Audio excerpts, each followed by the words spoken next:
business we're at to be able to talk about the power of what we do and get other people excited about it. So I will go ahead and, let's see. I'm working on sharing my screen, Barbara. Maybe there's a setting that needs to happen there. Yes, hang on just a second. Okay. I will do that. Thank you so much. And I actually have a handout for everybody as well today. Now, if you are juggling a lot of things, or if you're watching this on your phone and it's not convenient, that's totally fine. You're not going to miss anything. I'm going to be taking you through exactly what's in the handout. But for those of you who like to have something going on pen and paper to get all of the ideas in one place, then you may find this convenient. So I'm going to go ahead and put the link to the handout in the chat, and you can grab this now if it's convenient, or just save it for later. Do that. Okay, and then this is also a recipe that you will take with you when you go, because the reality is that working on our elevator pitch is something we are always returning to as business owners. It's not a once and done. It is definitely a case of having to get the new programs we're doing, the new tweaks we're making, all into it. So this way you'll have the recipe moving forward.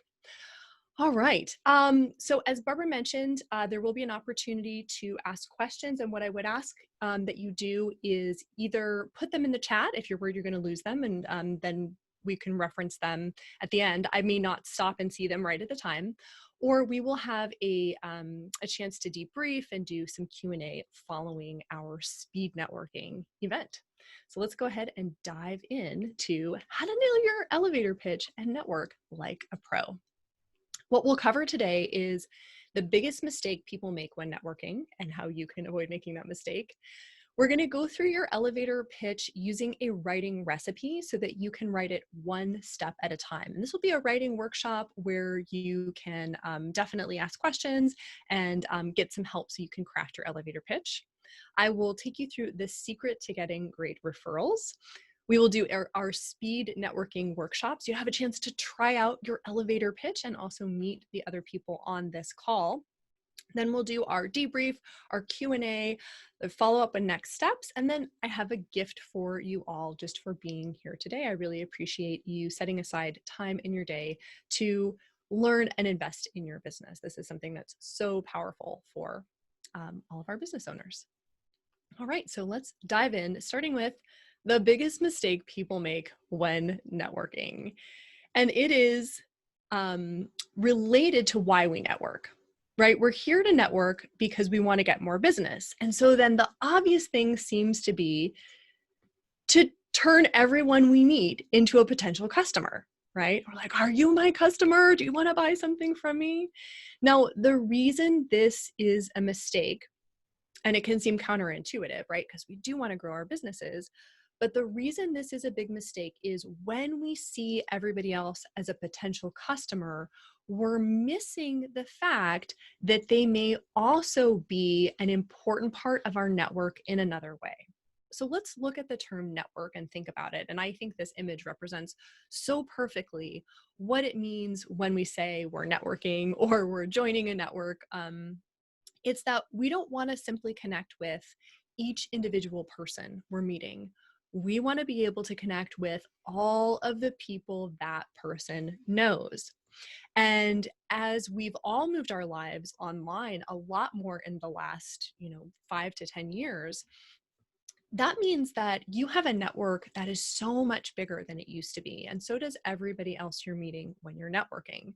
So if I get a chance to meet you and build a connection and establish some trust, that means that you are a doorway for me to meet thousands of other people that could potentially help me in my business in some way.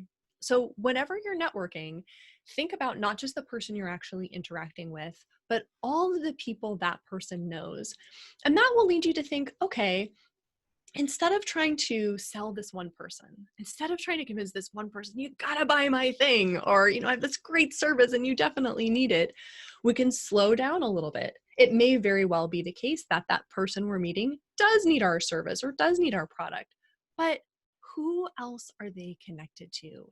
and how else could those people in their network help us in our mission to grow our business. So if you keep this image in mind when you're networking, it helps to avoid this number one mistake and helps you to think instead about the three big objectives of networking. We want to connect with potential customers and also connectors and influencers. Now, connectors are people who connect us with our customers. Sometimes they may be customers themselves, but they won't necessarily. And I want you to think for a moment, maybe you have somebody in your life and try to bring this person to mind.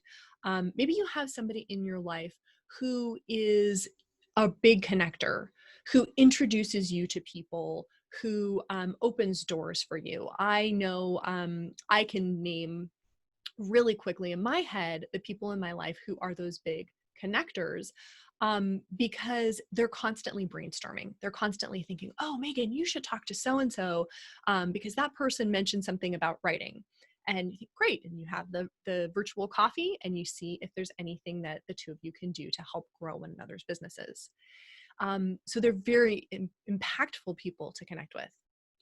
Influencers are people whose audience you can get in front of. So they are connectors, but on a grand scale. These may be people with podcasts or people with a blog that is really widely read. They may be people in media. And they have the ears of a lot of folks. And if you can connect with them, then you can really grow your business by leaps and bounds. So rather than looking around and going, do you want to buy my thing? Do you want to buy my thing? If you look around and think, oh, do you know somebody who needs my thing? Hey, do you know somebody who has a platform, who has an audience who might need my thing? You're going to grow your network and grow your impact. The big super objective of networking is not to sell somebody right in that moment. It's to make people want to hear more, because the reality is even somebody who's a good fit as a customer for you isn't going from 0 to sold in 30 seconds. And the exception I always say is, unless you're selling a chocolate bar, right? Then it's a pretty easy yes. I want a chocolate bar. All right, give it to me. But other than that, people need time, right? And I'm sure you've heard this, that people buy from people they know, like, and trust, and you have to take time to build that trust. It doesn't happen instantly. And it's also true that people refer people they know, like, and trust. So as you're building that relationship, it's not simply with the objective that the other person's going to buy from you, maybe that they're a good fit, but it's also you're hoping they will refer you once they have that relationship with you and trust you and really trust that you're going to take excellent care of anybody they may refer to you. So if you hold this one super objective of networking in mind, it is going to prevent you from making that biggest networking mistake and help you grow your network so much more quickly and effectively. Your elevator pitch is crucial to meeting this super objective, because your elevator pitch gets a foot in the door, and then it's up to you to do the single most effective thing in networking, which is build those relationships. So can you start to see why your elevator pitch is really a foundational piece? This is more than just being able to wow somebody when you first shake hands. It's really the beginning of building relationships. So let's dive into what a winning elevator pitch looks like and how you can create one. Now, the term elevator pitch, of course, is this notion that you see that person who could really help your business, that big influencer. You see Oprah getting into the elevator and you run and catch the elevator and jump in, and you have the time it takes for the elevator to get to the next floor to tell Oprah why you've got the next big idea and she should have you on Super Soul Sunday. And of course, that means there's a lot of your story you're going to leave out. You're not going to have time to list everything you do. You're simply going to have time to make an impression and get some interest. And that's what we want to do in your elevator pitch. The power of a great pitch is that once you have a base for it, and I was talking at the beginning about this is something you'll update and it's a living document, but once you've got like a foundation for it, you can use versions of it for so many other things besides networking events. You can use it for introducing yourself to a group, or if you do speaking engagements as part of your introduction. You can use it as your LinkedIn summary. You can put it into a cover letter to give some background about who you are and what you do. You can use it in a job interview in response to the question, so tell us about yourself. And you may even find that you are using your elevator pitch in a kind of modified form when you're out in the world, at the grocery store, at a barbecue, or a kid's soccer game. So just even in casual interactions, I hear in my writing coaching practice, I hear from so many business owners that the question that scares them the most is, what do you do? And when you have a great elevator pitch, you never have to feel tongue-tied answering that question again. You'll always have a core piece of content you can return to and use. We'll know your elevator pitch is a winner when somebody can bring to mind the face or the name of a person in their network. That person, again, remember, might be a potential customer, it might be a potential connector, or a potential influencer. And we'll have a chance to practice this today with your elevator pitch to see if it is clear enough that it gives people that oh, I can think of the face. So let me just pause here for a moment. Let me know in the chat. Can you think of, you don't have to say who it is, but can you think of in your life somebody who is a really good connector? And here's a hint, if you can't think of somebody, it might be you. You might be the awesome connector. But let me know in the chat, just with a quick yes or no, can you picture somebody in your life who is a really good connector?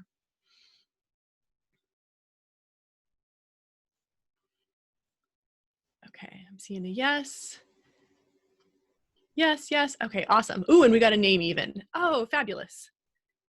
Oh, good. Oh, I'm so glad. Okay, so now that you have that picture of that person who's the connector, you can start to think, hey, I'm going to be that connector. I'm going to be that person who's a connector because I'm going to be meeting people using my elevator pitch and building those relationships.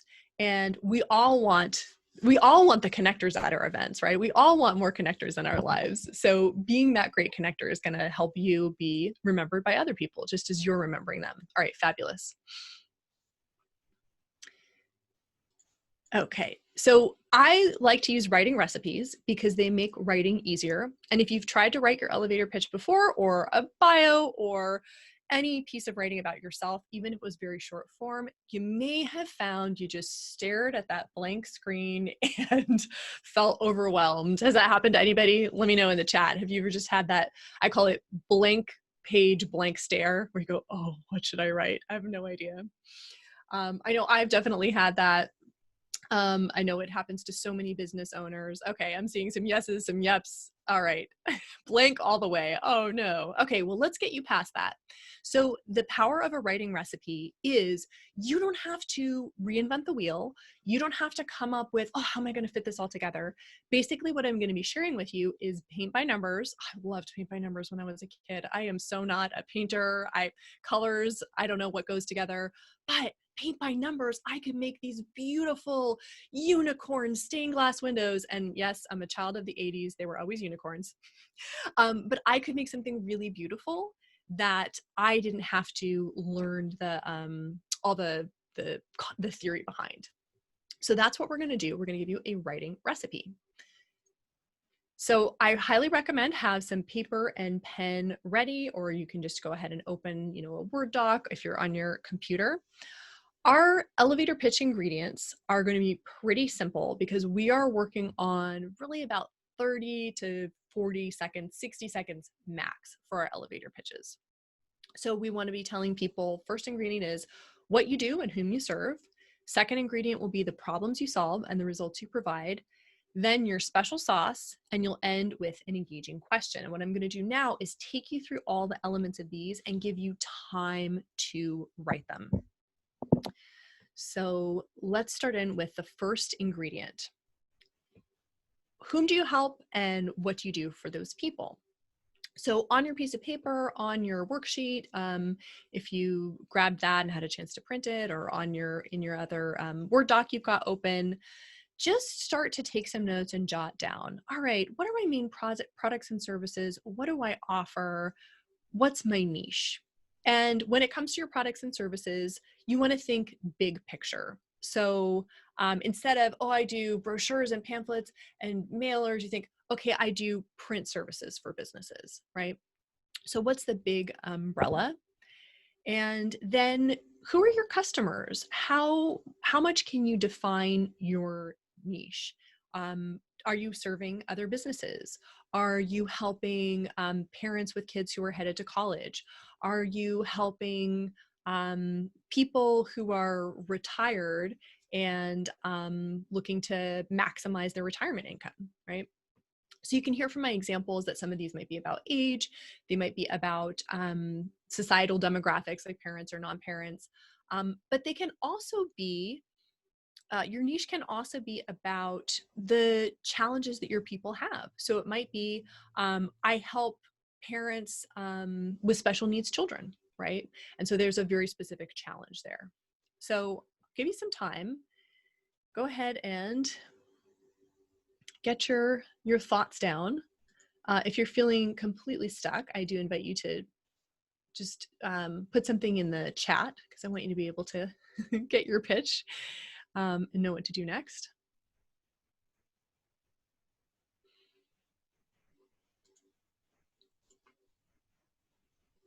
Awesome. Okay, so I'm saying I help people lose weight. So Melody, what I would encourage you to do is think, can you zero in, can you zoom in any more on your audience? Is there a particular audience you really love working with or that you have some specialized tips for? So for example, it could be people who are former athletes and they stopped being athletes and now they find they're putting on weight and they want to lose weight. It could be busy parents who want to lose weight, but who has time for preparing all of these special meals?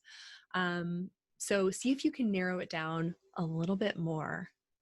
I mean, I totally hear your audience is a very wide range. Something that's super helpful in thinking about your niche. If you go, yeah, but they're different ages and they're different professions and, you know, I can't find what's the commonality, is think about what they don't want to have to do in order to achieve their goal. So I help people lose weight who don't want yet another crash diet, or I help people lose weight without depriving themselves.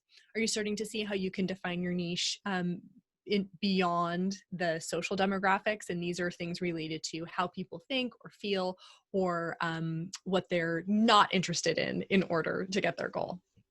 All right. Okay, cool. And Daniel, I'm seeing you've got really specific. Awesome.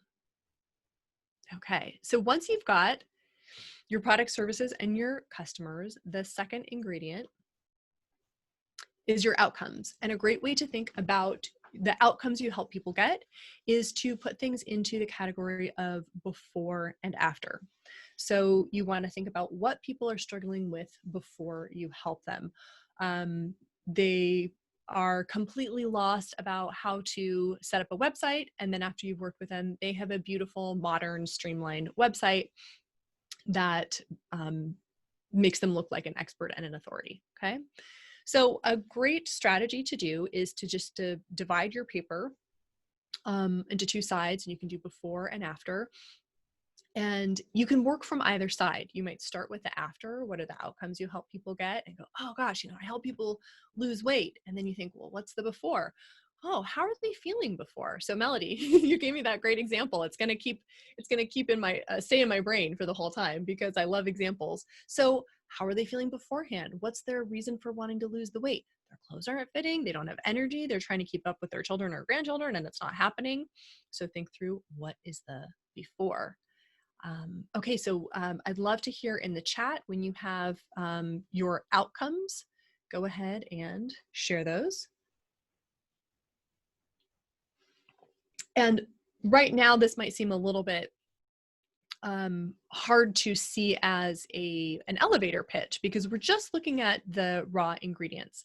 But once we go through all of the raw ingredients and you have your notes, I'm going to give you actual paint by number sentence frames, and you'll just be able to take what you've written in your notes, stick it into the frame, and you will have your pitch. Voila. So let's see. Okay, awesome. So they have the nutritional knowledge to effectively lose weight and keep it off. That's a great outcome. Yeah, thanks, Melody. Okay, so let's hear some more results.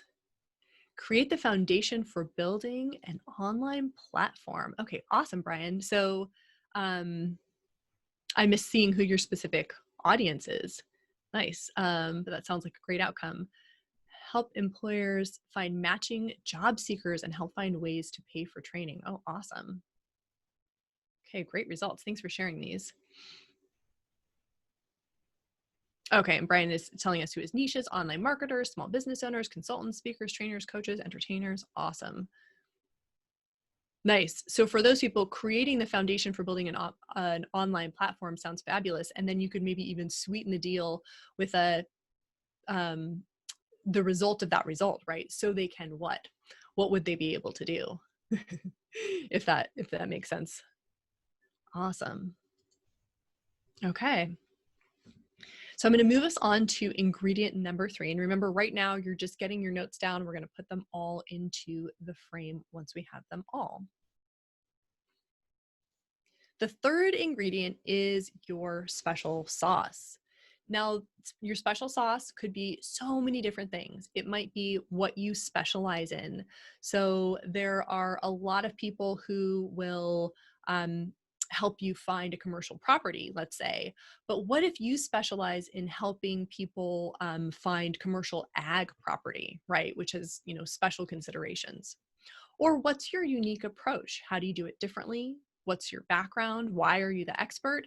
How do you go the extra mile? What skills or talents set you apart? Your special sauce is something that makes you memorable. When we go through the recipe, I'll actually show you 2 different versions of the elevator pitch. One with the special sauce and one hold the special sauce, because depending on how much time you have, this may be the one thing that you don't have a chance to fit in to your elevator pitch, but it's really great to have it ready. It's not only helpful for your elevator pitch, but when you know what your special sauce is, you can start using it in a lot of your marketing content. Ooh, awesome. Megan, that's, I'm hearing all of your ingredients together. You've got your niche, construction professionals, the outcome, prepare landscape plans, and then why that's a great thing to add value to properties. Nice. Brian's special sauce: experience of working with over 500 authors over 10 plus years. Awesome. Yeah. So any kind of experience or background like that, where you have a lot of credibility, is really powerful as a special sauce. Nice. Okay. So go ahead and keep thinking of your special sauce. Please do let me know. Is there anybody who is going, I don't know what my special sauce is? If you would like to brainstorm it, we can absolutely do that. But again, this is something that's really powerful to know beyond your elevator pitch for your marketing in general. So let me know if you go, I don't have a special sauce, because everybody has one. It may just be a matter of brainstorming it. Ooh, Mary is saying her special sauce is her creativity and intuition. That sounds cool. Mary, tell me what you do. Tell me the answers for your first 2 ingredients. Who do you help and what do you help them do, and what are the outcomes?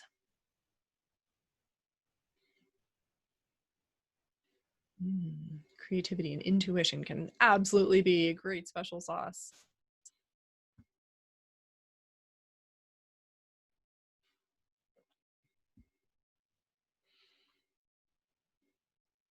All right, so Mary, I hope you'll get back to us. I'm going to take us to the 4th ingredient, and then we'll have some time to put this all together.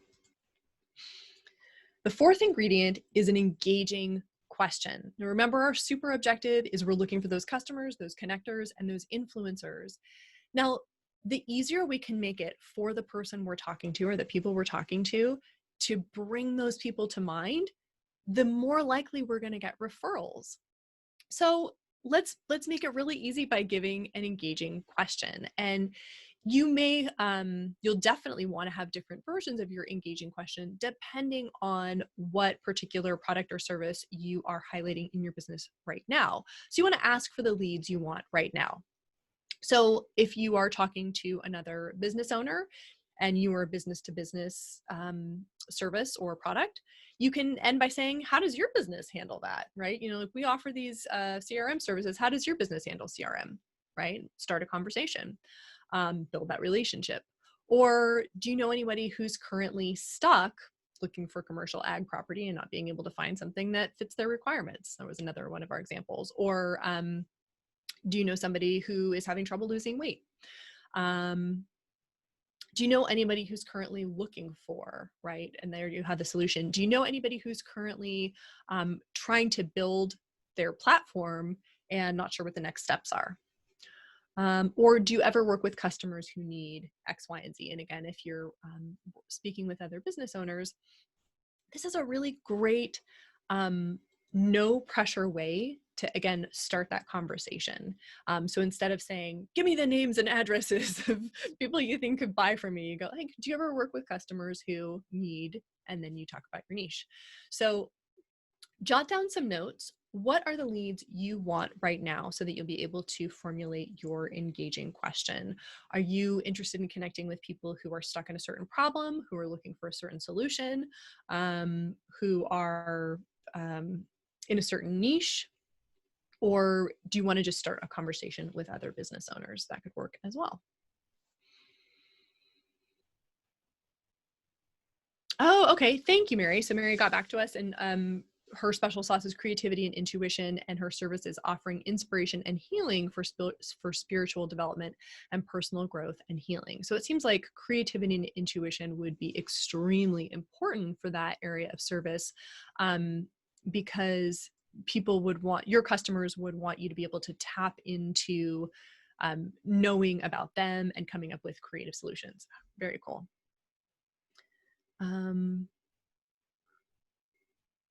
Nice. Okay, Brian, I like how you're getting so much more specific about the outcomes people want. Your typical client is a credible expert in their niche looking to leave a legacy. That's a very specific outcome or result they want. Needs help with technology. Oh my goodness.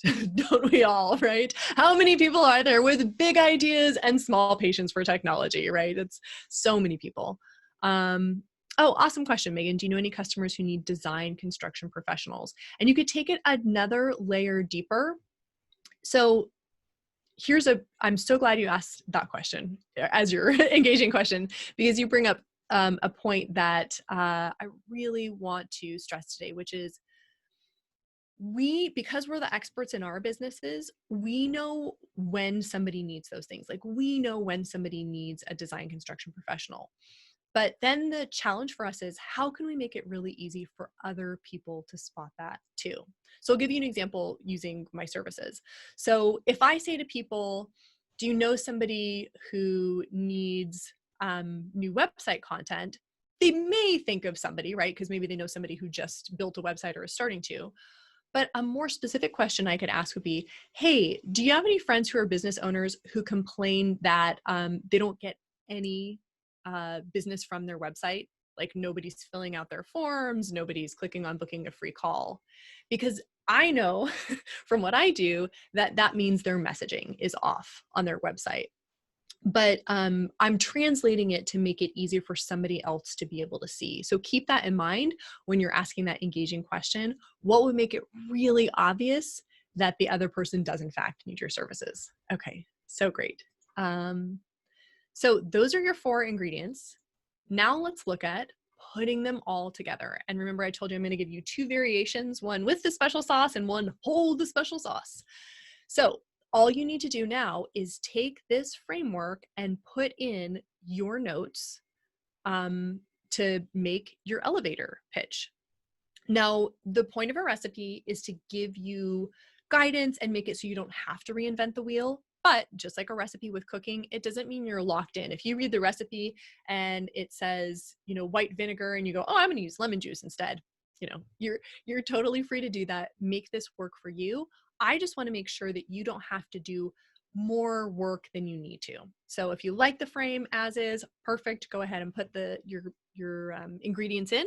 If you want to change it, make it your own, go for it, do it. Do remember though that the whole thing is like 30 seconds to a minute. So you don't want to add on any additional parts. All right. So take a minute, write out your elevator pitch in this framework, and then I will show you the second variation, and you can write out both and then decide which one you want to practice with today.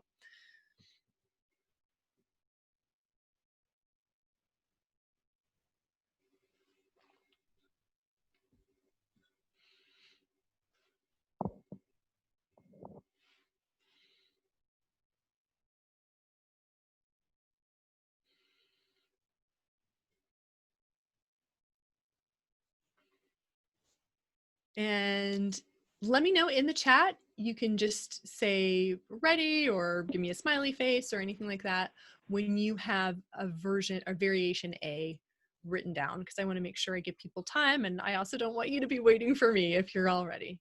So let me know in the chat when you've written down a variation A.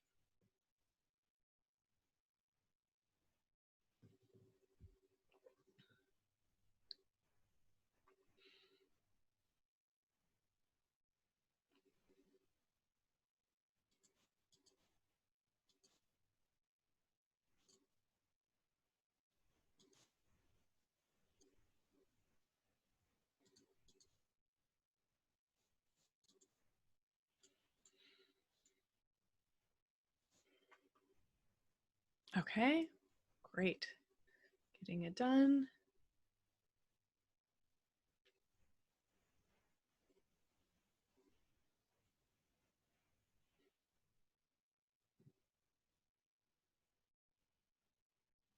Ooh, and I'm seeing another example of a great engaging question in the chat from Daniel. So if you're talking to another business owner, how do you get new leads, engaging content, and social media response? And those are all great questions. You might consider breaking them apart just to have you know, a conversation about each one, or I guess depending on the experience level of the person you're talking with, so that they don't get overwhelmed. Those are all big topics, right? New leads, engaging content, and social media presence. Love it. But that means you've got several different variations of your engaging question you can use.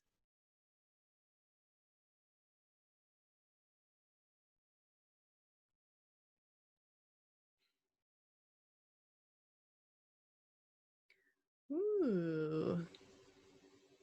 Yeah, Mary, that's a great engaging question. Do you know a client or group that would like a speech or class about self-healing or mindfulness? And then you can get a little bit more specific for people and help them imagine more by talking about the result. Like what would they learn from a speech or class about self-healing or mindfulness? Or what would be, this is why it's great to think both results and challenges, because sometimes it's easier to come up with one or the other. So you go, if you think, oh gosh, there might be a lot of things they would learn from the speech, you know, self-healing or mindfulness talk. But if you like, oh, do you know a group of people right now, or do you know people right now who are struggling with anxiety is something that comes to mind. I don't know if that's a topic you work with, but I know that anxiety and mindfulness often go together. Yeah, so good. And this is really the core of marketing. It's how do I translate the things that I know as an expert about my business that are the things people need to what their experience is. And so if you're finding that to be a struggle, if anybody's finding that to be a struggle, you are so not alone. This is why marketing is often so hard, and why it's way easier to do it if you have somebody reflecting back to you what a non-expert might think or know or not know. Yeah. Okay, so just again, keep letting me know in the chat when you have your variation A pitch ready to go. And if you find yourself writing, rewriting, erasing, crossing out, what I invite you to do is let yourself just get a first draft. You can absolutely come back, you can revise, you're going to have a chance to practice this. You can go off script and, change words as you need to, as you're getting comfortable with it. Awesome. Thank you for letting me know you're ready. So let go of the need to get it just right and instead embrace getting a first draft. You can always revise a first draft, but you can't revise a blank page. Believe me, I've tried.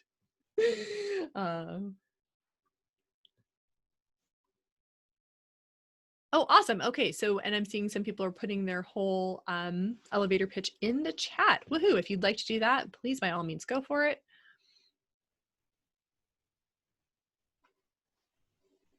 Ooh, Melody, I'm so intrigued. It looks like we didn't get the end of your elevator pitch, but super intrigued.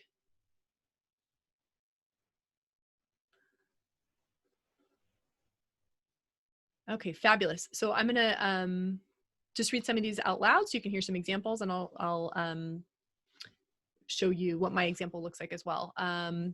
So I'm going to read Brian's. Hi, I'm Brian Schwartz, a self-publishing consultant with 10 plus years experience. I help writers become authors and experts grow their online platforms. Part coach, part collaborator, I help guide authors through technology and find unique ways to promote their work.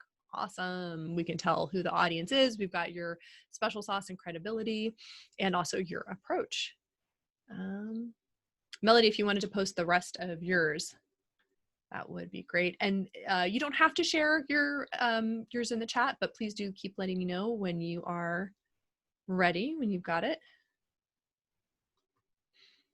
Okay, and I will share with you my example. Hi, I'm Megan Barnhart, a writing coach for business owners with bold ideas. I help them untangle the thoughts zinging around in their brains so they can showcase their brilliance on their website, blog, or social media. With a background in storytelling, I provide step-by-step writing recipes that make it easy to build trust and authority with your audience. Do you know someone who wants to blog consistently for their business?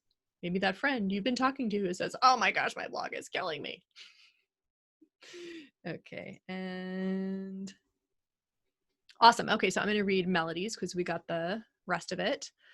Hi, I'm Melody Bragg, a nutritional advisor for people who are looking to lose weight. I help them gain the knowledge it takes to not only lose the weight, but keep it off long term. My specialty is using my experience as both a bodybuilder and nutritional advisor to effectively increase their skills and confidence to sustain this lifestyle. That's an awesome special sauce. Nutritional advisor and bodybuilder. Okay, I'm seeing more readies. Here's one from Megan. I'm Megan, a licensed landscape architect who serves Kern County. I prepare landscape plans that specialize in school districts and commercial properties. We specialize in designing drought-tolerant, beautiful landscapes with water-saving irrigation. Awesome, Megan. So we know the right people to send you to. We're not going to send people who are, building homes or private places, and then also drought-tolerant. We'll definitely prick up some ears. Okay, fabulous. So I'm going to I know some of you may still be working on the first recipe, but I know many of you are finished. So I'm going to go ahead and move us on to variation B. And if you only have a chance to write one of these, totally fine. Remember, there's that worksheet that you have, and I will actually drop that link in the chat once we get to the Q&A, so that anybody who came in later will get that as well. But here's variation B, hold the sauce. So go ahead and try out variation B if you've already finished variation A.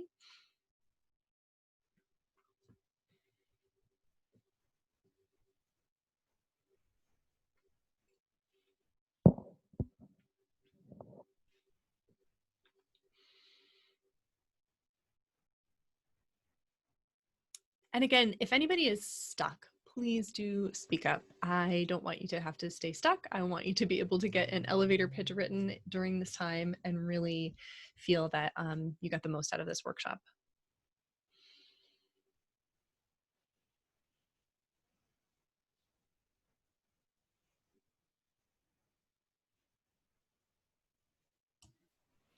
Megan, if you'd like to let people speak, maybe they're more comfortable speaking as opposed to typing, that's also an option. Oh, thank you. Such a great idea, Barbara. So absolutely. what Barbara said. Because I know we have some people on their phones, don't we? Yeah, we do have a couple on phones.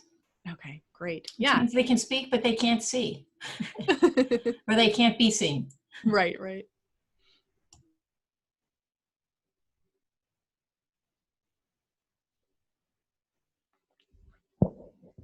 And I should be letting people read their pitches out loud so we can hear it. That would be great too. You might need to unmute them. Some of them may not have the option to do it themselves. Perfect. Okay, great. Jim, I want to give you the option. Do you want to, I see you put your elevator pitch in the chat. Do you want to read it? I guess I should.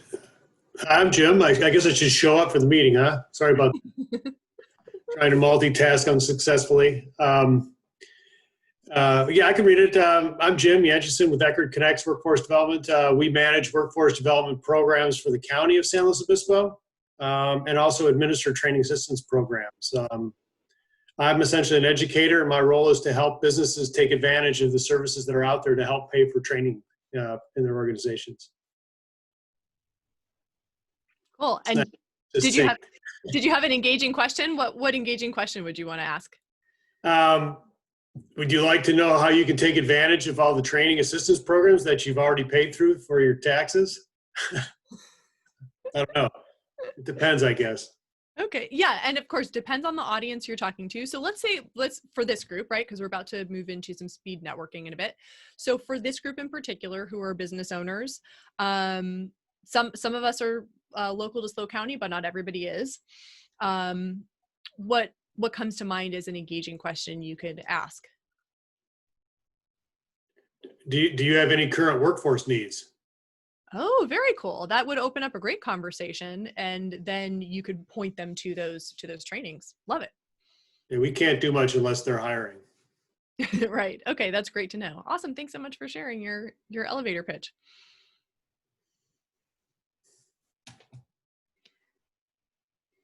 Oh, okay. We have a great question here. I'm actually pretty young and I don't yet have a career. How can I utilize this great information to create an engaging elevator pitch? So as I mentioned, Pris or Pri, I'm not sure. Hope I'm not mispronouncing your name too badly. You will get this handout to take with you and you can use it whenever you are ready. But I would encourage you also to use this recipe to talk about the position that you're looking for. Right? So if you know the kind of work you're looking for, or if you are planning on starting a business, it may be, hi, I'm an entrepreneur looking to start a business in whatever area you're in, like a niche. And then tell us who you want to work with. Webinar. You doing okay? Oops, sorry, I'm just going to mute. Okay.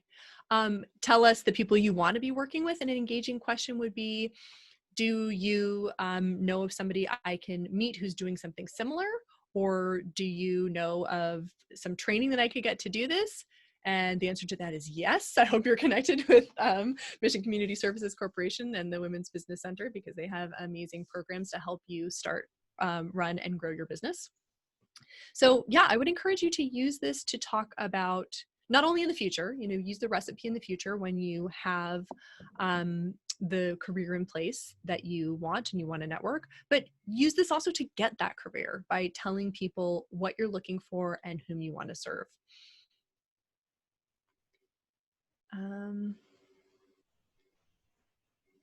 Okay. Oh, good. Yeah. And Norma is saying it's a great tell me about yourself intro for a job interview. Absolutely. Absolutely. And even you can use this in cover letters, as we looked at. All right. So either unmute yourself and let me know, or put in the chat, please, if you have at least one of these versions. Let's get a check-in. I want to see where people are to know whether we're ready to move on forward. So go ahead and either in the chat or unmute yourself and let us know, do you have at least one version, either the variation A or the variation B of your elevator pitch?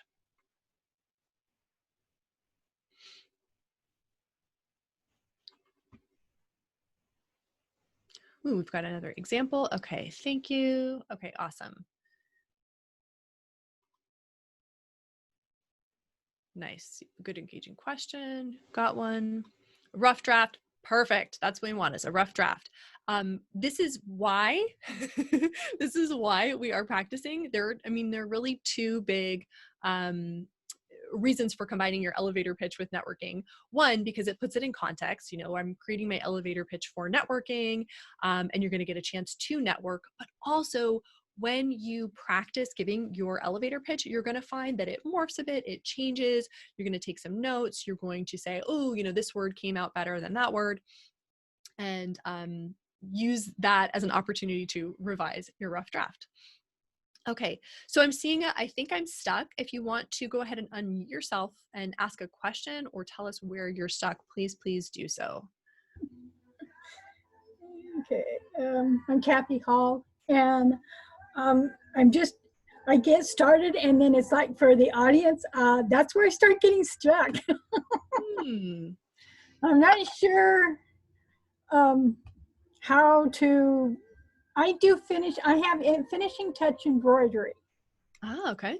And it comes down to, I help them do apparel design so that they have an item that they want to not have look like everybody else's, and change it just by adding something that is of their choosing, rather than have, say, a name brand or something company logo, that kind of thing.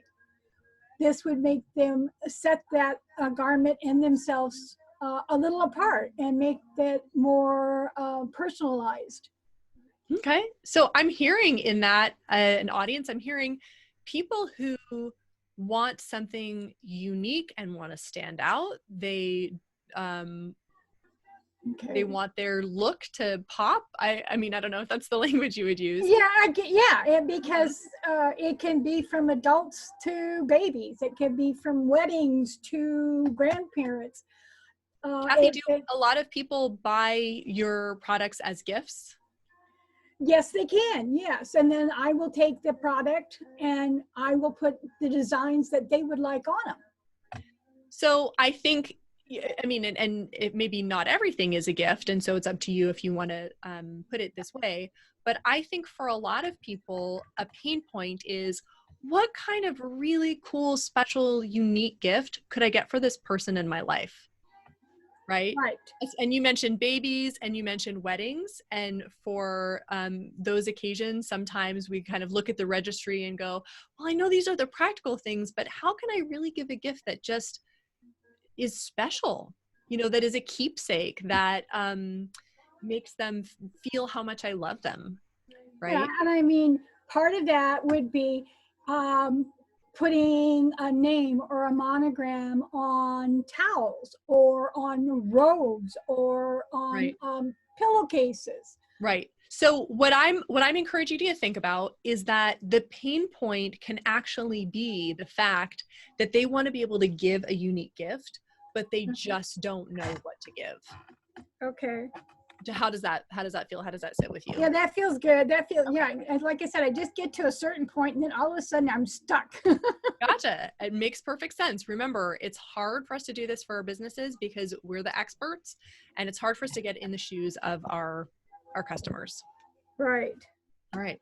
So I was seeing a lot of, thank you for that great question, Kathy. I'm so glad you said I'm stuck, because that was a really, I'm sure other people got a lot out of hearing that. That can be the hardest point, is defining our audience.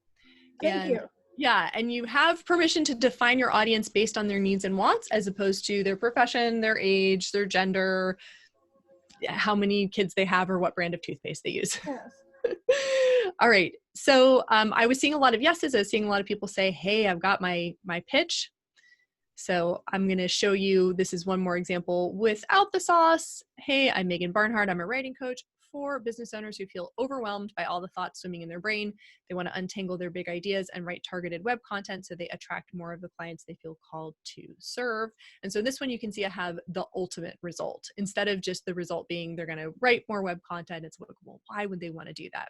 So using the version without the special sauce gives you a little bit more room to talk about the big results. So if you have a result of the result, you might consider this one. And then I had the same question essentially. Somebody who's been talking about starting a business blog. All right. So now that you've got a rough draft of your elevator pitch, let's talk about how you can stand out, especially when you're at events where people are meeting a lot of people, they're hearing a lot of pitches. We want to avoid jargon because what happens is we all tune out when we don't understand or we don't relate or we think something doesn't apply to us or we think something is too complicated for us to understand. So let me know in the chat if you've ever been in a situation. For me, I'll tell you where these happen: at the mechanic, at the doctor's office, or related to my computer, when somebody starts talking and I just zone out and go, I have no clue. Let me know in the chat. Have you ever been in a situation where somebody's explaining to you what the problem is or the prognosis and you just kind of go, oh, I wonder what I'm going to eat for dinner tonight? Or am I the only one? Okay. Yes, I'm seeing some yeses. All right. Okay. So in order to, oops, sorry, let me just back up a bit. In order to really connect with people, we want to avoid jargon and we want to get out of our heads. This is what we've been talking about. We want to get out of our heads as the experts and think about what it's like to be our customers. So does this make you think of somebody you know? And if it does, I bet you work in the digital ad space, because this is all gibberish to me and I wrote it. I'm a digital ad specialist who maximizes ROI on PPC ads using SEO and strategic landing pages. Do you know someone who wants to run a multi-platform ad campaign for their business? I don't know. Do I know somebody? Gosh, I can't think of anybody who said to me recently, I want to run a multi-platform ad campaign for their business, but I might know somebody who's a business owner who wants more potential customers visiting their website. In fact, I can think of a number of people, right? So I'm a digital ads specialist who helps small to medium-sized brick and mortar businesses cut through the confusion of Facebook and Google and get the most out of their advertising budget. So this is it translated into what the person who needs it might say. Here's another example. I'm a chiropractic specialist who helps patients strengthen the muscles of the spine to deal with the pain of spinal stenosis. Do you know someone who suffers from osteoarthritis of the discs between the vertebrae? Now, if you have somebody who's been to a lot of doctors and a lot of specialists, you may be able to identify that they have this, right? You might have a friend or family member who's just been seen so many times that they know, okay, I've got that osteoarthritis. But it's much more likely that you'll know somebody who's experiencing pain, weakness, numbness, or difficulty walking, and who's looking to regain mobility and get relief from chronic pain. So it makes all the difference in the world when you translate your expert knowledge into how your somebody who's not an expert would talk about it. So in addition to using non-jargon, you want to go one more layer, and that is using the language that your particular customers would use. Now, this is an ongoing process to get. When I work with clients one-on-one, we spend a huge amount of time just on this first step, which is getting into the heads of their ideal customers. So if you're looking at this and going, oh gosh, I'm really not sure, don't feel bad. It's okay. It's ongoing. What I want you to do is just take your best guess. How would your customers describe their ongoing struggles, their acute pain points, their goals, their outcomes, their desired results, and the results of those results? And a really powerful tool for this is to imagine a customer of yours talking to a close friend. What would they say to complete the sentence? Oh, I wish I could just blank, right? Like, oh, I wish I could just get this website content finished without having to think about it. Or, oh, I wish my back pain would just stop. Or I wish somebody else would just, prepare my kid for the SATs. I don't want to deal with it. So really think, how would they say it?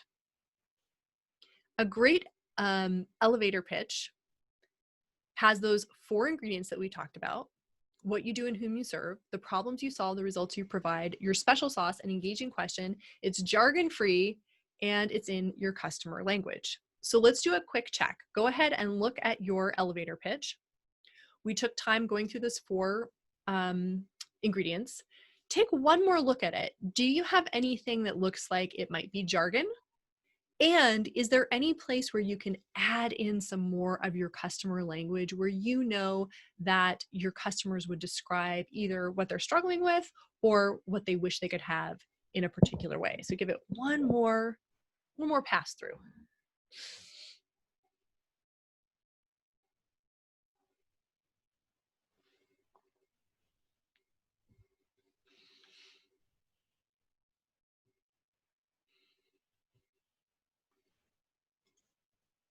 Okay, and let's do a quick check-in. Questions, places you're stuck, feel free to unmute yourself or to write in the chat. Megan, I think what I posted before is like a variation C. Okay. But yeah, maybe I would add the optional question at the end. Yeah, you came up with a question. You came up kind of with 3 questions in one, right?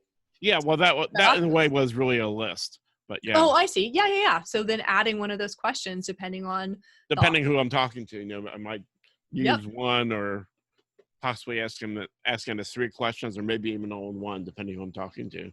Right. If this is somebody who is dealing with all of those things in their business regularly, or maybe has clients who are dealing with all those things and knows exactly what you mean, you might hit them with all 3. So Daniel, did you have a question, or did you want to check in on anything?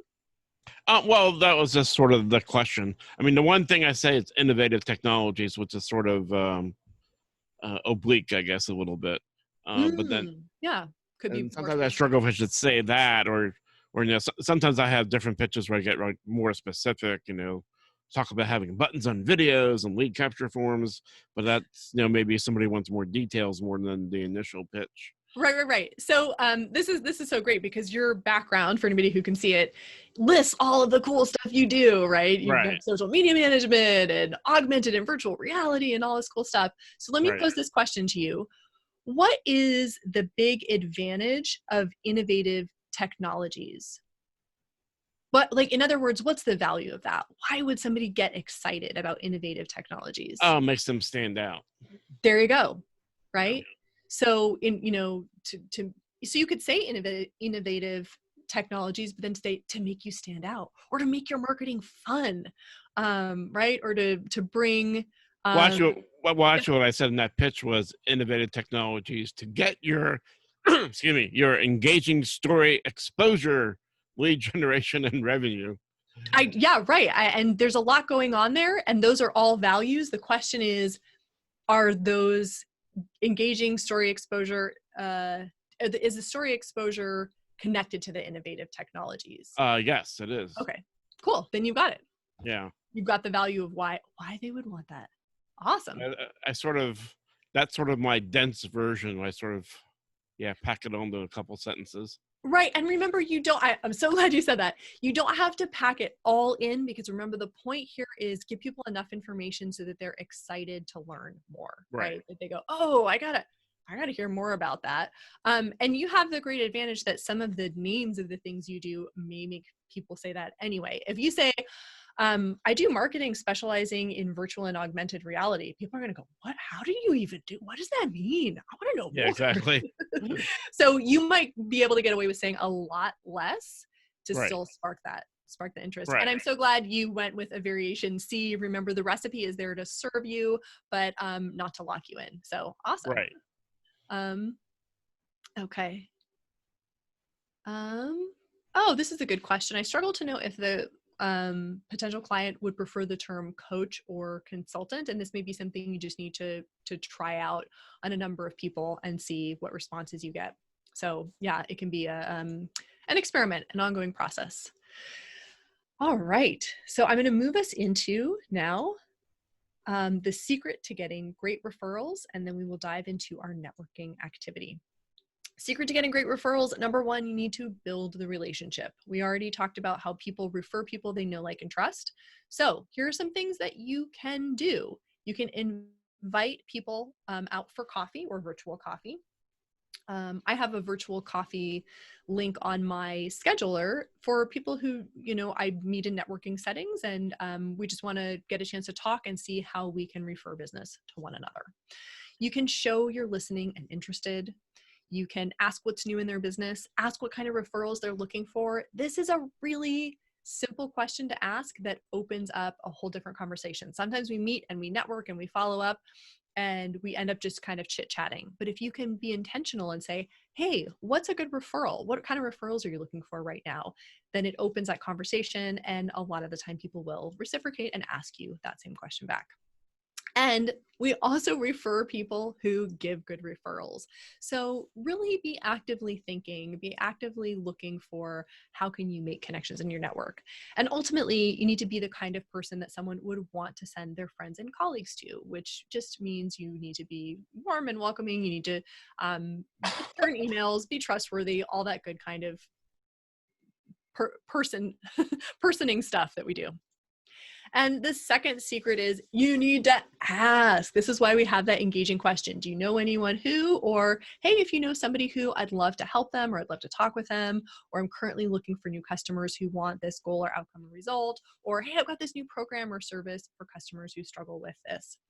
You have to let your network know what you need and what you currently have on offer.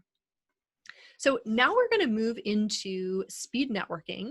And I have a little fun way we can track whether we have winning elevator pitches. Because remember, we said our definition for a winning elevator pitch, that somebody else could bring to mind the name or face of a connector or a customer or an influencer.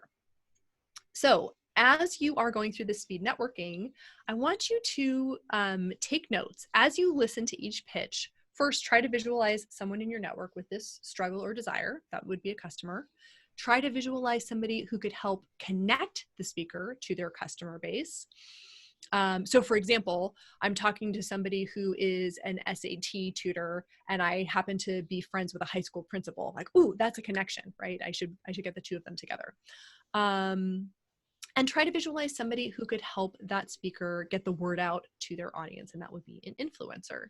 And I want you to give a point anytime you can visualize any of those things. So let's say you're hearing Daniel give his elevator pitch, and you go, oh, I can think of a potential customer, that's a point. Oh, I can also think of a potential connector, that's another point. Now, the goal is not to actually say, oh, I have somebody who's ready to buy right now. So yes, you should still award a point if you're thinking of somebody who had the issue in the past and has already resolved it. Okay. The goal is just to give points for pitches that are clear. And you're going to, for now, keep your points to yourself, and then we'll tell you what to do with them once our speed networking is done. Do we have any questions about the giving the points? Feel free to unmute yourself or put your question in the chat.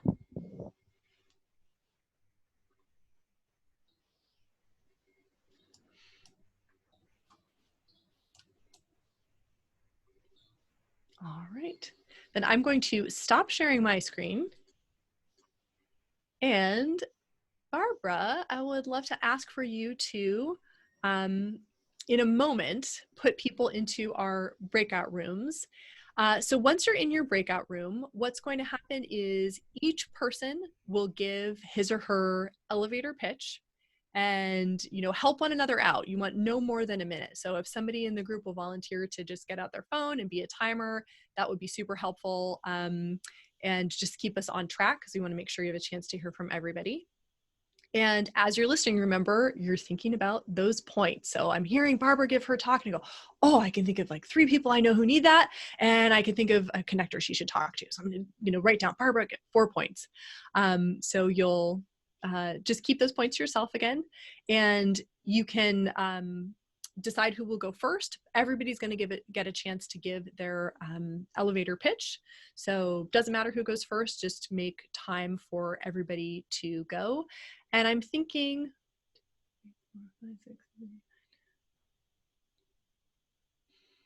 maybe groups of 4 would work. Okay. Yeah. So do you want to tell everyone how this works, or would you like me to? Please lead us through the breakout rooms. Okay. I have 4 people in a room. Some of you might have 3. And once I create the rooms, you will all be invited to join a room. And when the time is up for being in the room, you will be told that it's going to end, and eventually you will just be put back into the main room. Does anyone have any questions? Okay, I'm hearing somebody say she'll only be available for about 15 more minutes, so you should be good to go. There we go. Okay, have fun, everyone.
You're welcome. Okay. Kathy, why don't you go next? Okay, that I'm having a little hard time with. But, hi, I'm Kathy Hall, and I'm Finishing Touch Embroidery, and I offer a unique gift opportunity or apparel design to you on a personal one-to-one basis. I will, what I want, that's where I get what the question needs to be. Well, would you like a custom, personally created gift? Okay, got that one. Yeah, that sounds good. Yeah, because I mean, you're literally making it for them. That's, Right. That's very. That's a rare thing these days. Yeah. You know, usually everything comes from China. Oh, it says we gotta leave in 55 seconds. Yeah, we didn't quite. Well, we were trying to help Larissa there. Charlene, why don't you go next? You know what, Daniel? I'm just fine. I actually just joined a few minutes ago. I'm Charlene Rosales. I'm new to the team here at Mission Community Services Corporation. So I was really jumping in as an observer, and so I have not been on the last hour. So I'm not going to take any time. I'm sorry. I forgot that you had posted that. Yeah. I guess I don't know.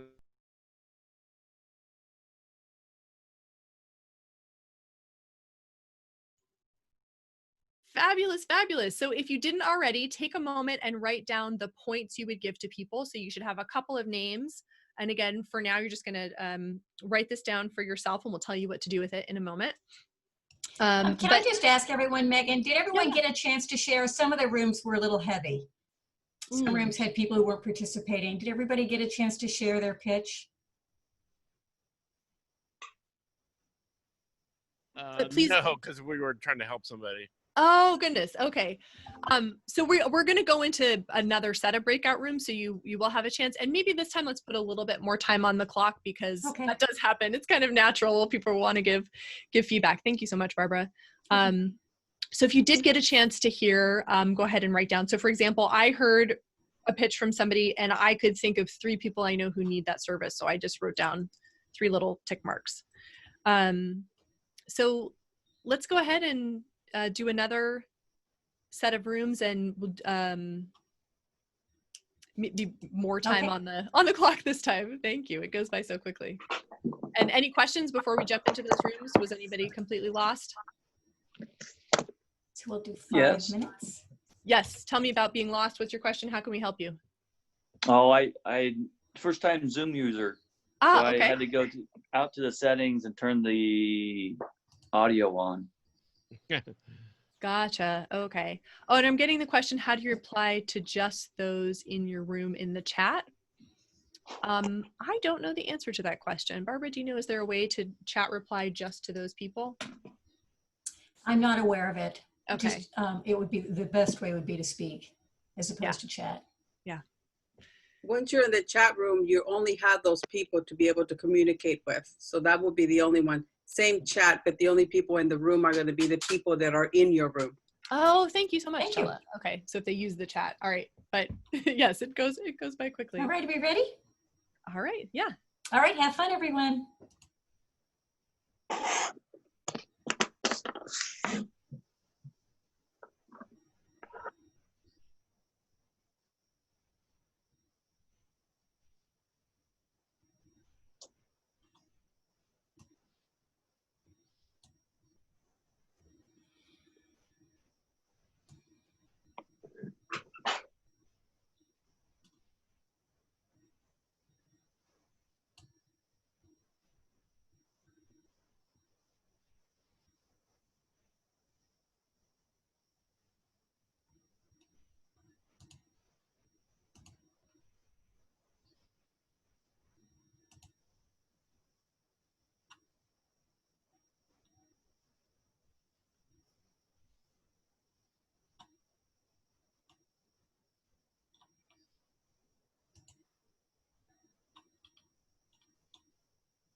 Barbara, Yes. you're supposed to add me to breakout rooms. I'm trying to get the tape reporting done. I'm sorry, I don't know how, I've never done breakout rooms.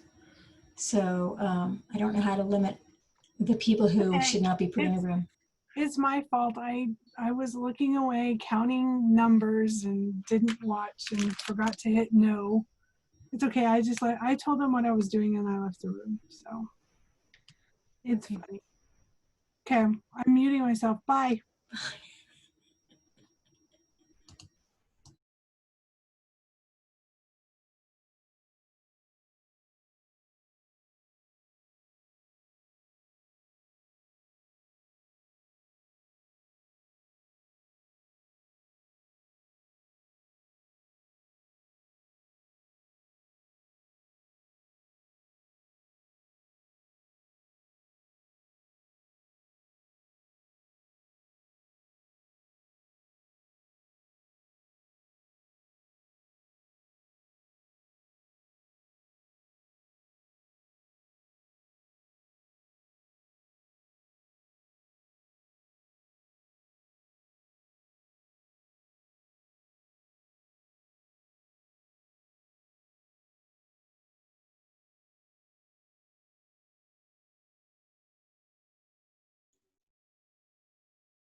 Okay, so let's see. We left our breakout room because we had some audio issues. We couldn't get people unmuted, and I'm seeing some more people who are back in the main room too. So what I want to do is just say we'll be a de facto group. So Carol, I just unmuted you. Will you go ahead and give us your 30-second elevator pitch?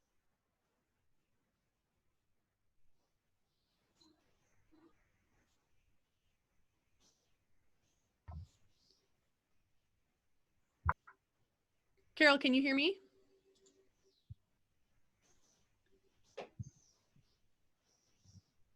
She is unmuted, but we're not hearing her. Yeah, and I'm not able to unmute other people. So the challenge we had, Barbara, was we were in the breakout room, and I wasn't able to unmute a participant, and I don't know if he was able to hear me. He couldn't unmute himself. Okay. And since Norma and Melody and I had all just been in a breakout room together, and there was only one new person, we thought we'd come back here.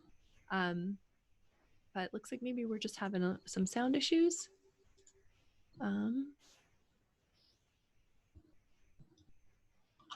Oh, okay. Thank you. Sorry.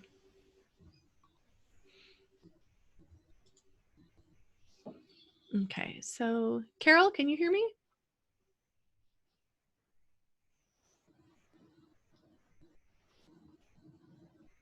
All right. Melody, are you still with us? I am. Okay. Yeah. So do you want to, you and Barbara haven't heard one another's. Barbara, I don't know if you had a chance to use the recipe, but you haven't had a chance to hear Melody's pitch. So Melody, do you want to go ahead and do your pitch? Sure. Let me find it again so I can read from it. Of course. It'll sound much better. Where am I? And this time just a little bit more slowly because you have plenty of time. Oh, I'm such a fast talker, so I'm glad you said that. That's one of my other problems. I'm wordy and fast. Hi, I'm Melody Bragg, a nutritional advisor for people who are looking to lose weight. I help them gain the knowledge it takes to not only lose the weight, but keep it off long term. My specialty is using my experience as both a bodybuilder and a nutritional advisor to effectively increase their skills and confidence to sustain this lifestyle. Do you happen to know of anyone who may need to lose weight? Great, because everybody knows somebody who needs to lose weight. Yeah, it's pretty, especially nowadays, right? Yeah. So I'm going to end the breakout rooms because our time was up, but I want to let Melody so finish. Perfect. Thank you. Melody, how is it feeling now that you've had a chance to do it a second time? Oh, better. Yeah, especially the slow thing. And I apologize, by the way, that you can't see me. I just got done swimming, so I look like a drowned rat. Oh, no worries. And I don't know how to put my picture up on the screen, but it does help, I think, when you can see a face when you're giving your pitch, you know? Absolutely. Well, you know, you could always just embrace it because you are in the health industry and you help people lose weight. You could just embrace it. No, I've set the example here. I just got done for my swimming workout. And they'll just be jealous, right? Because not everybody can get into a pool right now. No, I'm so happy. It just feels wonderful. So 15 seconds, people should all be back. Oh, brilliant. Thank you. Okay.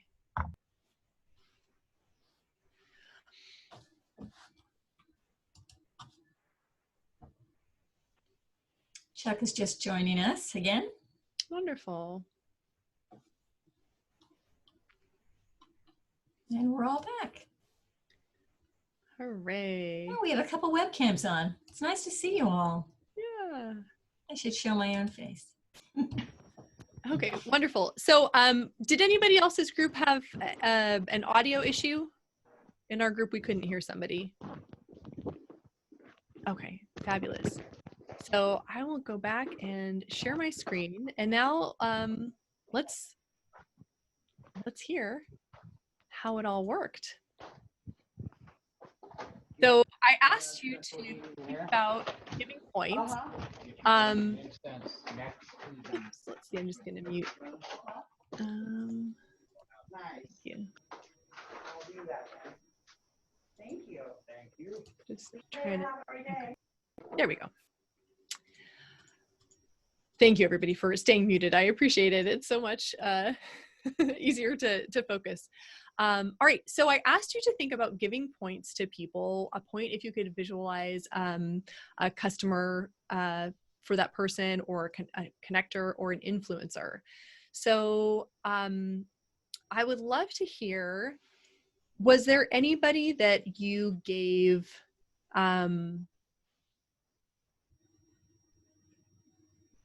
was there anybody that you gave 5 or more points to?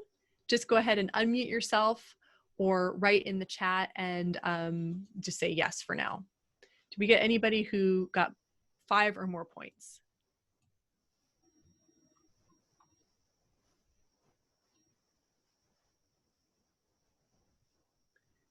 Okay. Did you give anybody 4 or more points? Did you give anybody 4 or more points? You thought of multiple customers or several connectors.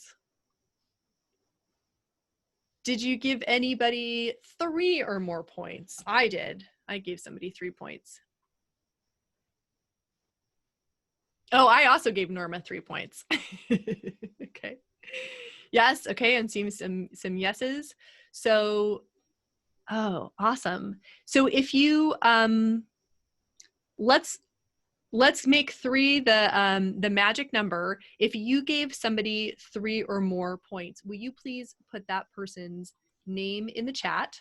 So I'm seeing Chella, Norma is definitely there. I'm going to take myself out of the point system for this, and you'll see why in a moment. So if you gave somebody 3 or more points, please go ahead and put their name in the chat. So Norma, Chella. Any more names? Kathy, Larissa. Ooh, awesome.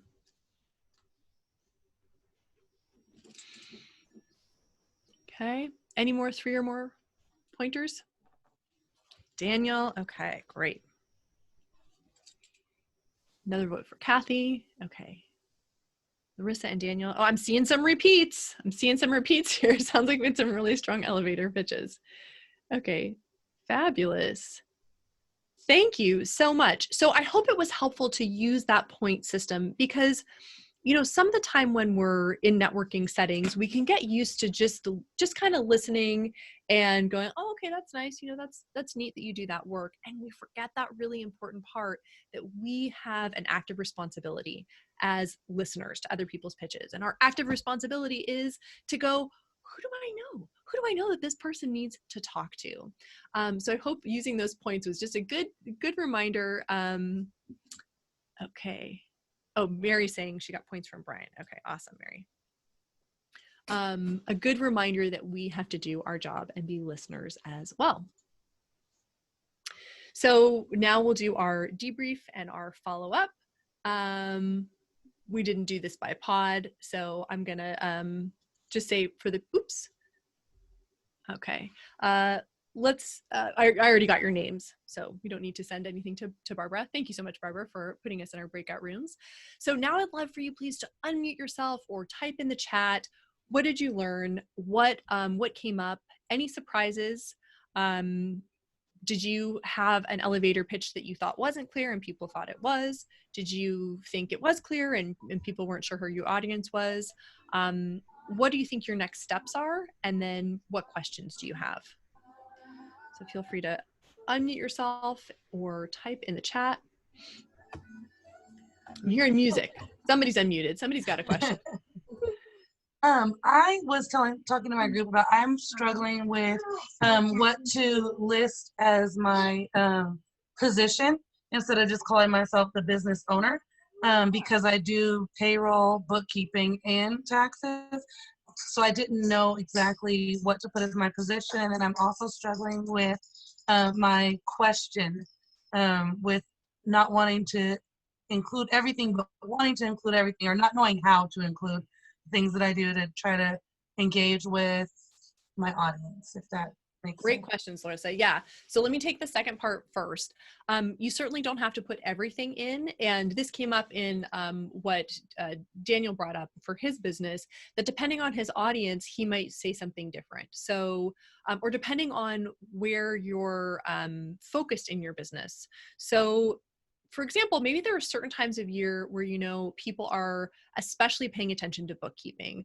For me, this is right after I file my taxes and I go, oh my goodness, I need a better system so it doesn't take me so long to prepare everything to go to see my accountant, right? Like, I know that that's a time when I'm thinking more about bookkeeping, but you know better for your customers. Maybe it's the first of the year, maybe it's the end of the year, maybe it's after the first quarter and they're realizing they don't know their numbers, right? So there may be these different times throughout the year when you go, I know people now are more ready to hear about bookkeeping, or they're more ready to hear about payroll, or what was the third service you said? Tax prep. I do taxes. Oh, tax prep. Okay, well, there you go. And that definitely has a season to it. So you can always, you know, move things seasonally in terms of your question. You can move it by the audience. So I would say take the pressure off. Don't, you know, try to get it all in one, and just try out different questions. Okay, I like that. Okay, and as far as a title goes, is there one of these that is an umbrella, or is there another term that's an umbrella that lets people know payroll, taxes, and bookkeeping? Like, would a bookkeeping specialist kind of hit all those points? And that then might work. I like that, and that sounds kind of fancy. When you added a specialist. Oh, sorry, my kids are running down the hall. I'm so sorry. It's all good. So you can play with it and experiment. And if people, you know, watch people's reactions. If they give you that look, like when I was going through the example of the chiropractor and the Facebook ad specialist, if they give you that look like, oh, then you can play with it and experiment. But best thing to do is just try things out and see what questions people ask you. How does that feel? That feels good. That gives me a direction to go in, and I do like the specialist and stuff like that. Okay. Thank you for your feedback. Oh yeah, absolutely. Okay, I'm seeing some next steps. So Megan, this is Brian. Yes. I did get some clarity that honestly, the way I was approaching this initially it was bringing in too many of the wrong kind of clients for me. So I would spend a lot of time on discovery only to find out, okay, this wasn't a good fit. Because I mean, authors are everywhere, right? And and you quickly find out, oh, these authors don't have any money, so they can't really afford to hire anyone anyway. They were just thrilled to talk to someone about their book. So here's my revised pitch, and let me tell me what you think. Okay. We help authors build effective ad campaigns to sell more books on Amazon. We also show authors effective ways to get honest reviews. And that's it. Because if they're not willing to spend money on ads, is what I'm learning, they're not willing to spend money on their books. They're probably not a good fit for me. That's awesome. So basically you're making it a filter. Yes. In your pitch. Because I get inundated with honestly too many leads. Too many people but not qualified leads. Yeah. Unqualified leads. Perfect. Okay. That's such a great fix. So you're going to try that out now and see if that. Yes, I got clarity. I just wanted to share that was the clarity I got after today. Oh, I'm so glad to hear it. Thanks. Okay. Well, I hope that does the trick. I hope that makes the difference. Yeah, it is. As somebody who's worked with authors, of course, it's really exciting when you're writing a book and you want to tell people about it. And that's very different from you want to pay for professional services to help somebody get your book out in front of a wider audience. So yeah, I feel that pain. Okay, great. And Melody put in the chat, your next step is to use these skills to be not only confident, but concise when it comes to your elevator pitch. Awesome. That's a great next step. Okay. Anybody else want to unmute yourself? Surprises? What are your next steps? What questions do you have? Did you get any clarity? Oh, awesome. Kathy's saying, I was surprised the pitch was so easy with your steps. I'm so glad to hear that. That is my goal with writing recipes, that it will be easier for you. I was just thinking maybe a filter I could add either at the end or somewhere or at the beginning of my pitch would be, are you ready to get more leads? Okay. As opposed to, what would be the alternative? Well, just maybe adding that in somewhere, or maybe that would be even the question at the end as a way to sort of What do you want to filter? What do you want to filter against? What do you want to filter out, Daniel? Well, kind of like what he was saying, and I have the same issue sometimes. Is you're talking to somebody and you find out that I call it where they're vampiring you. you know, they're just trying to soak all the knowledge they can out of you, Oh, and they'll never no. do Yeah. business at it. Yeah. And so sometimes you need to, you know, somehow qualify, you know, where the person's coming from. That's actually a whole other topic you could get into, is how do you qualify the leads. There you go. So I may make a suggestion. Go for it. I think a lot of people are ready to get more leads, but maybe fewer people are ready to invest in getting more leads. Do you think that would make a difference? Yeah, maybe that might be even another way to phrase it. Are you ready to invest in getting more leads? Right, because everybody's like, yeah, I'm ready to get more leads. Hand them to me, right? It's like, or, you know, are you ready to create a strategic plan or something like this? That so invest literally says invest in. Create a strategic plan implies there's an investment of time and, you know, potentially money as well. Like, are you ready to put skin in the game, basically? Yeah. So this is a great topic of qualifying the leads and making sure that people have a good enough sense of what you do. Yes, Kathy, absolutely. I'm going to put the link in the chat. I'm just going to wait till I stop sharing my screen, because otherwise it will get all wonky. But yes, definitely, I will share the link to the handout. So thank you so much, everybody, for being willing to go through, practice your pitch, and share how it went for you and give points. So for the winners, all those people I wrote down that you said got points, I'm going to offer you to book a free 20-minute strategy session with me to get clear on the next steps you need to make your message as compelling as it can possibly be. So please go ahead and send me a private chat with your best email, and I'll get in touch with you to schedule your free call. And if you're not familiar with that, in the chat, if you go to where it says everybody and do the little drop down arrow, then you will see you can chat just to me, and that way you don't have to share your email with everybody. Although we will have a chance to share information to follow up as well, so that you get some networking out of this. Let me recap so we are all on the same page. We talked today about effective networking, and that it is about reaching out not only to customers, but to customers, connectors, and influencers, and that really what it's about is building those lasting relationships. We took you through the great elevator pitch recipe, which was what you do and whom you serve, the problems you solve, and the results you provide. Your special sauce was optional. It had an engaging question, it was jargon-free, and it used your customer language. And we talked about how this is ongoing and this is a real challenge. And so if this is something you struggle with, the jargon-free, the customer language, it's okay. That's basically what happens to all of us as business owners. And the more you do it, the more you practice, the more you engage with your audience and listen to them, the easier it gets to write from their point of view. Your elevator pitch opens the door, because when people have a clear picture of what you do and whom you serve, they were going to remember who you are, and that means you can strengthen relationships, you can grow your network of connectors, you can connect with influencers, and you can get high quality referrals. But you have to follow up, right? So you need to exchange cards, or because we're online, we'll do this virtually and share information in the chat. You need to schedule those coffee dates or virtual coffee dates. You need to follow one another on social media. You need to send follow-up emails and stay in touch. So let's connect right now in the chat, and make sure you're doing this to everybody.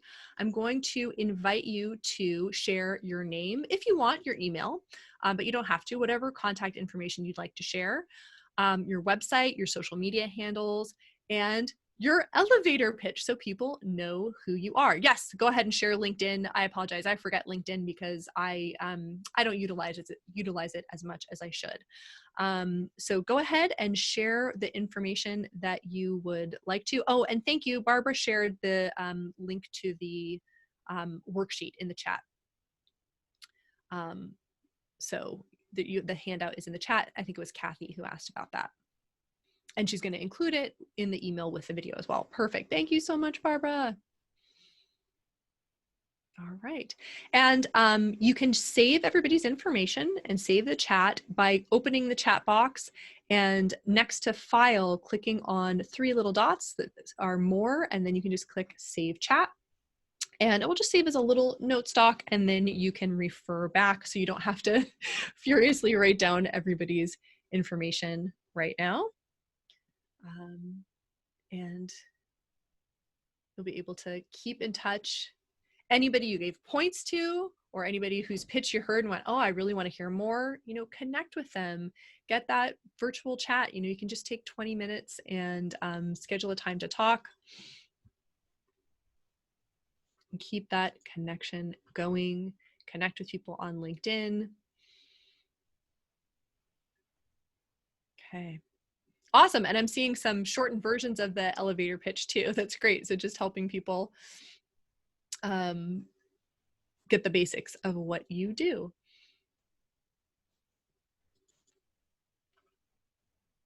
Excellent. Okay, and so as you continue to put your information in the chat, I want to tell you how you can get the gift from me. Thank you so much for showing up today. And my gift to you is networking follow-up emails that work. You don't have to opt into my email list. It's just a worksheet you're going to get direct access to once I stop sharing my screen, where you can steal the exact templates that I use to get referrals to grow my business. So if you liked these writing recipes where all you had to do was take the framework and stick in your information, you're really going to like these. You can also just go right to meganbarnhart.com/network to find these, but I will put the link in the chat as well. And make sure when you're sharing your contact information, you're sharing it to everybody, as opposed to just me privately or just Barbara privately, because we want everybody to be able to. Megan, are you sure that link works? I'm getting an error 404. Oh, no, I apologize. Let me go ahead and put the link. Double check it. Stop share. Yeah, I keep getting it. Okay, thank you. Sorry, my apologies. Let's double check that.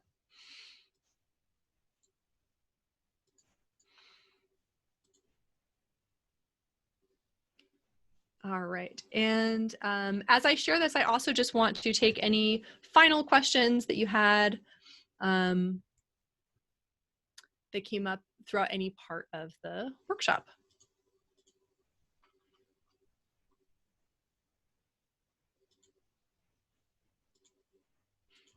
Okay, here is the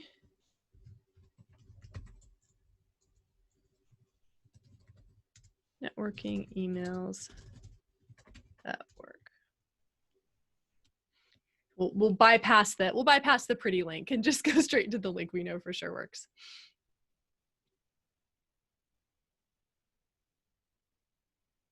All right.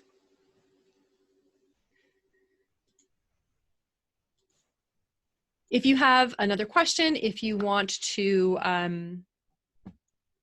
get some clarity on anything we did today, I invite you to unmute yourself or go ahead and write in the chat. And thank you so much, everybody, for being here, for taking time out of your day so that everybody got a chance to practice our elevator pitches and connect with some other fabulous business owners. Thank you, Megan. I am going to share my screen now. There it is. All right. So I wanted to thank you, Megan, for presenting today. Such an engaging and generous presentation, so thank you for that. Let me see what else we have going on. So there we are. So Megan is available for no-cost one-on-one consulting through MCSC. So if you'd like to connect with her, just give us a call and we'll get you set up. We have some upcoming webinars to further your education. We'll be discussing government certifications for women-owned businesses. On August 7th, we have a webinar on thriving in the COVID roller coaster, where we will discuss curbside pickup, e-commerce, and building relationships on August 14th. And then on August 26th, we have a presentation on maximizing your sales through multiple online channels. You can visit our website to register, and that's on the screen. Our fall entrepreneurial training class starts in September, and we invite you to attend one of our informational sessions listed on the website. We look forward to seeing you again. Have a great day, everyone. Bye. Thank you so much, everybody. Take care. Bye.